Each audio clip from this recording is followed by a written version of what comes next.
गोटे संख्या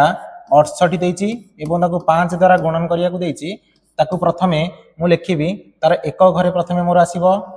0 आसीबो देन यार 68 रो मु आधा कर देबी 68 रो आधा हला 34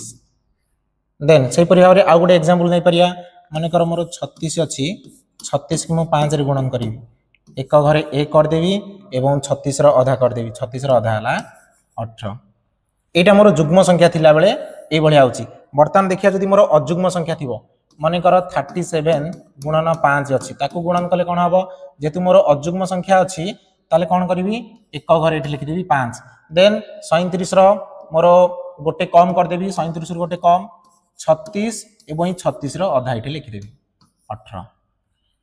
ताले आ गुडे हमें एग्जांपल नै परिया माने कर मोर अछि 67 की 5 रे गुणन करिवि ताले मु एक घरे 5 लिखि देबी 67 रो गोटे कम हला 66 रो आधा हला 33